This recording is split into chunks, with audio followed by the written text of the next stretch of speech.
14cm부터 4cm 간격으로 버미큘라를 가지고 있어요. 14, 18, 22는 일반 냄비를 가지고 있고요. 얕은 냄비로는 18, 22 이렇게 갖추고 있습니다. 24cm는 AMT의 파티역과 히슬러의 곰손 냄비가 있고요.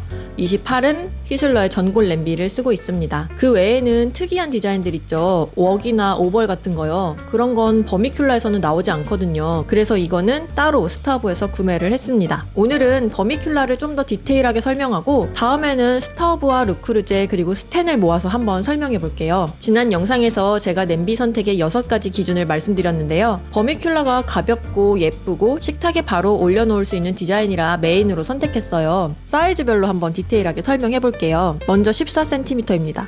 이건 오븐팟 1이고요. 오븐팟 2도 가지고 있었는데 주로 밥을 할 때 씁니다. 200g 밥을 하면 까치랑 저랑 딱 먹고 다음날 아침에 먹을 까치밥까지 나와요. 1인 솥밥 하기에도 정말 좋은 사이즈입니다. 근데 가감없이 말씀드릴게요. 밥은 오븐팟 1이 훨씬 잘 됩니다. 1은 무게 경량 전이고 2는 무게 경량화된 모델이라 훨씬 가볍거든요. 뚜껑의 무게가 아예 달라요. 이건 14고 18인데도 비슷한 느낌이 들어요. 그래서 압력이 좀 덜 들어가는 느낌이 있습니다. 밥을 하면 오븐팟 1은 뚜껑이 안 열릴 정도로 탁 밀착이 된 상태에서 뜸을 들이거든요. 그래서 묘하게 밥이 고슬고슬한 냄비밥과 찰진 압력밥솥의 그 중간쯤에 밥이 나와요. 너무 맛있습니다.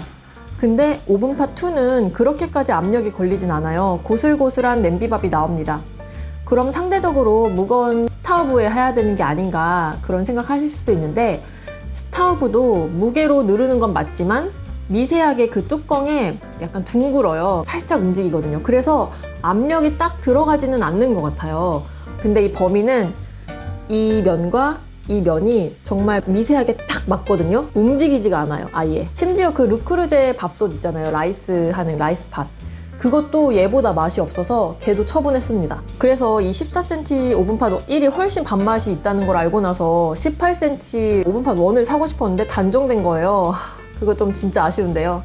어쨌든 이 사이즈는 계란찜 하기에도 정말 좋은 사이즈고요. 저는 아침에 여기다 계란 3개 삶아서 먹을 때도 많습니다. 계란도 왠지 맛있는 느낌이 든다니까요. 18cm. 일반 냄비와 전골 냄비 2가지 사이즈가 있어요. 일반 냄비는 300g부터 400g까지 밥하기 딱 좋은 사이즈예요. 재료가 들어가는 솥밥이면 300g 정도가 이제 맥시멈일 것 같아요. 거의 매일 밥 냄비로 쓰고 있고요. 된장찌개나 김치찌개 같은 거 2명에서 3명이 딱 한 끼 먹으면 끝날 정도의 분량을 먹을 수 있습니다.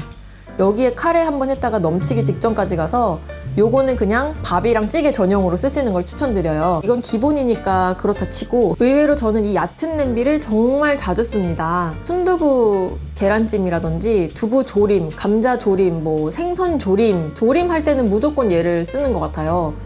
딱 열면 두부 한 모가 이렇게 탁탁탁탁 들어가는 사이즈고 찬밥 조금 넣고 죽 끓이기에도 너무 좋아요. 스타우브의 더블 핸들 있잖아요. 그것보다는 약간 냄비 형태, 더블 핸들은 좀 더 후라이팬 형태라고 보면 될 것 같아요. 가장 많이 쓰는 건 당근이나 야채구이 할 때 올리브유 두르고 당근 넣고 소금 넣고 굽다가 이렇게 뚜껑 딱 덮고 기다리면 진짜 맛있는 야채구이가 되거든요. 그래서 저희 집은 야채를 거의 구워서 많이 먹는 것 같아요. 찜과 구이의 그 중간 지점에서.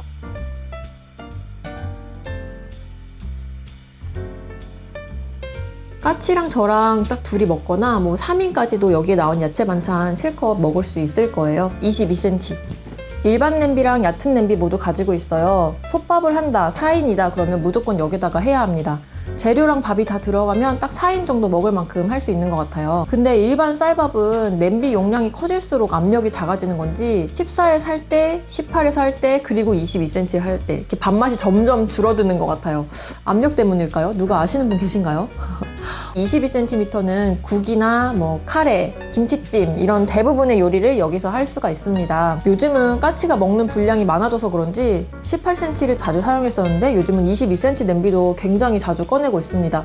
3명이 먹으려면 22까지는 와야 되는 것 같아요. 그리고 22cm 냄비의 가장 큰 장점은 제 생각에 무게인 것 같아요. 무쇠 냄비의 무게는 뚜껑과 바닥면이 얼마나 두꺼운지 이런 차이일 텐데요. 작은 냄비들은 어차피 스타우브나 버미큘라나 그렇게 무게 차이가 크게 나진 않아요. 근데 냄비가 클수록 옆면이 늘어나고 지름이 늘어나고 뚜껑이 커지면서 무게가 점점 더 무거워지는데요. 버미큘라는 이 옆이 굉장히 얇다 보니까 무게가 굉장히 가벼워요. 스타우브 22cm 꽃꽃대가 3.95kg이거든요. 버미는 2.9kg로 1kg 차이예요. 아마 여기에는 뚜껑 무게도 포함이 되어 있을 텐데요. 뚜껑을 빼고 냄비 본체만 들어도 무게 차이가 정말 확실히 느껴집니다. 이렇게 한 손으로 들고 설거지 할 만해요. 22cm의 무게가 굉장히 적당하다. 이건 22cm 쉘로우 얕은 냄비입니다. 딱 봐도 두루두루 뜨기 좋게 생겼죠.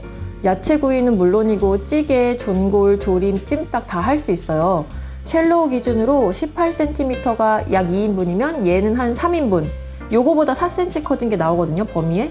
26cm가 한 4인분 정도 될 것 같아요. 그러면 이제 사이즈와 활용 요리는 대강 설명을 드렸고, 이런 건 뭐 다른 인스타에서도 많이 보셨을 것 같아요. 이제부터 본격적으로 제가 사용하면서 느낀 점들을 말해볼게요.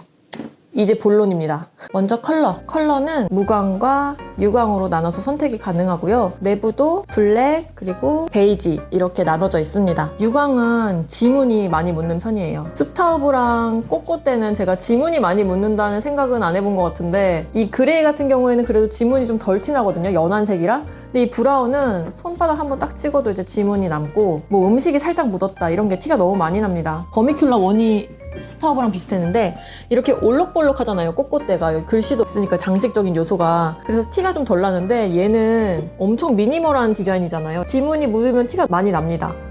제 얼굴이 막 요리할 때 비칠 때도 있어요. 장단점이 있겠죠. 르크루제는 통통 튀는 느낌이라 레드나 옐로우 같은 게 잘 어울리고, 스타우브는 시크한 느낌이라 그런지 그레이, 블랙, 화이트 트러플 이런 무채색이 잘 나가잖아요. 범위는 미니멀한 디자인이어서 그런지 이런 편안한 느낌의 베이지가 잘 어울리는 것 같습니다.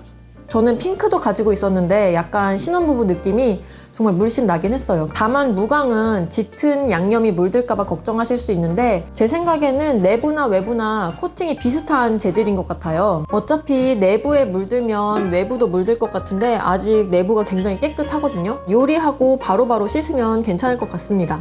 상대적으로 유광은 양념이 묻어도 이렇게 물티슈로 싹 닦으면 잘 닦여요. 에나멜 코팅이 반질반질 되어 있기 때문에. 음식물이 좀 들러붙고 내부가 지저분해졌다 싶으면 베이킹소다 넣고 팔팔 끓이면 금방 없어집니다. 짙은 오염은 그걸 여러 번 반복하면 돼요. 안 없어지진 않더라고요. 좀 많이 반복해야 돼서. 다음은 뚜껑입니다. 버미에서 가장 특징적인 디자인이 바로 이 뚜껑이잖아요. 이 뚜껑의 가장 큰 특징은 이 손잡이의 윗부분에 있는 여기 증기 분출 구멍, 이 부분입니다. 증기 분출 구멍이 있어서 물이 끓을 때 뚜껑이 들썩들썩하지 않고요. 이 안에서 바글바글 물이 끓고 있는지 없는지를 직관적으로 확인할 수 있어요. 연기가 폴폴 나면 아, 얼추 다 익었겠구나 재료가, 그런 생각도 할 수가 있습니다. 닦을 때 좀 까다롭고 귀찮긴 해요. 여기 안에 틈새에 손을 넣어가지고 막 닦아야 되고. 오븐팟 1은 증기 분출 구멍이 없어요. 그래서 압력이 더 좋았던 것 같아요. 오븐팟 2는 압력이 조금 덜한 대신에 연기가 폴폴 나면서 요리의 편의성을 좀 얻은 거죠. 요리할 때 막 이 냄비 저 냄비 다 열어보면서 하면 되게 귀찮은데, 증기가 나면 아, 이제 저걸 냄비 열어서 뒤집어야 되는구나, 뭐 저 냄비에 물이 다 준비가 됐구나, 이걸 알 수 있으니까요. 다음은 이 리드 부분. 이 리드를 이렇게 세울 수 있다고 엄청나게 강조하는데, 솔직히 말해서 22cm 뚜껑은 세울만 합니다. 그 이하 18, 13cm 뚜껑은 지름이 작으니까 이 뚜껑의 이 길이도 작을 거 아니에요.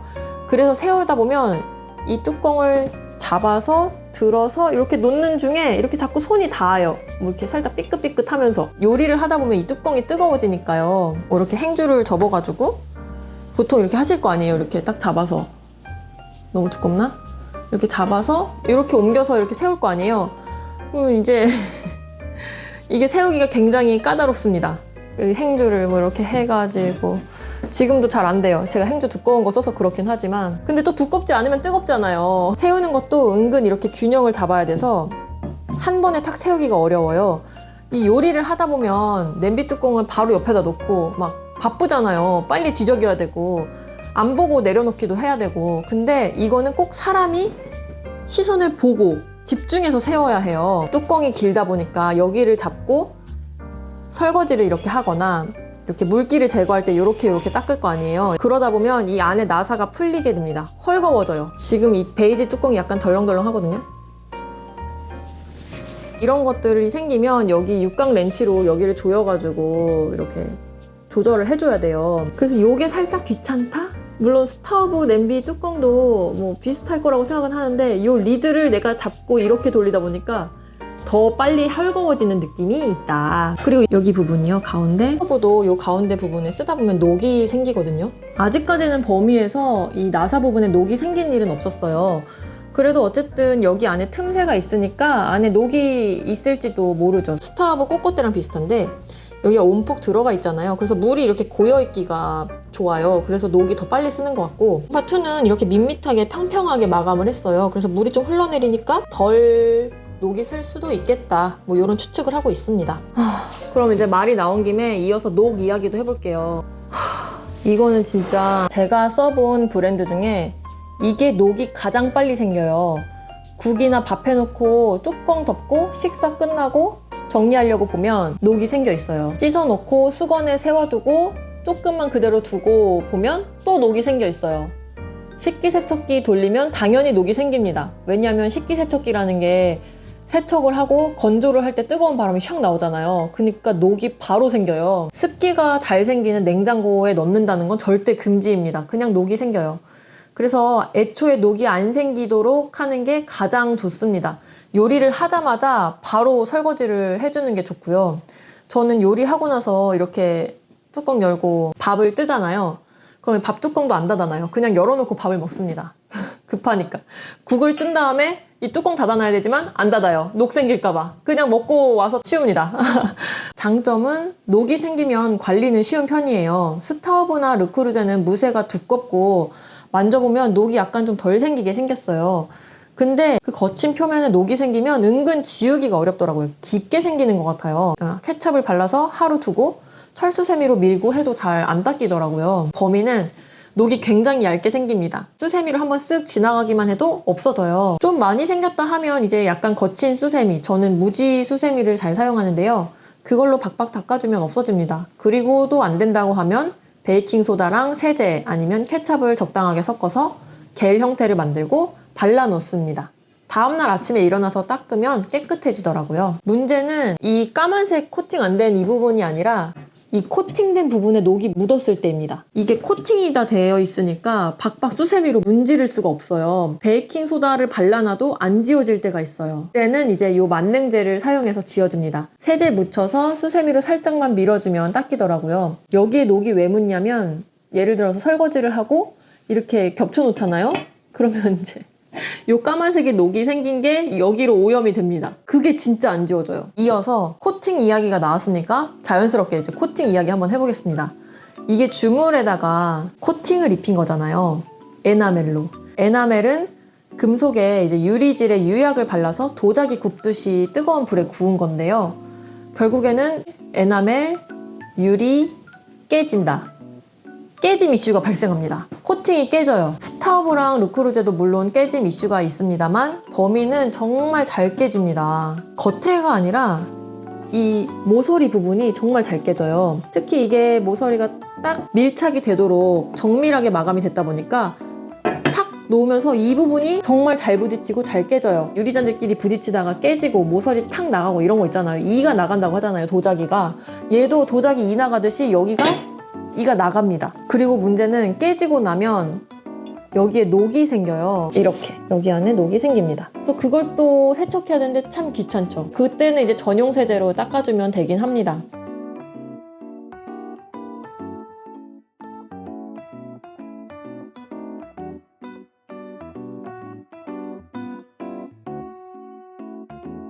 자주 있는 일은 아니지만 이 내부가 깨지면 버리는 게 좋습니다. 아까 에나멜이 유리라고 했잖아요. 유리질. 그래서 깨지면 미세한 유리 조각이 음식에 들어갈 수가 있어요. 코팅이 나갔다 싶으면 그냥 이제 버리는 게 좋습니다. 이런 면에서 막 인스타나 유튜브에서 평생 쓰는 냄비다, 뭐 대를 물려줄 수 있다, 뭐 이렇게 말하는데 광고하면서 이건 좀 아니지 않나 싶어요.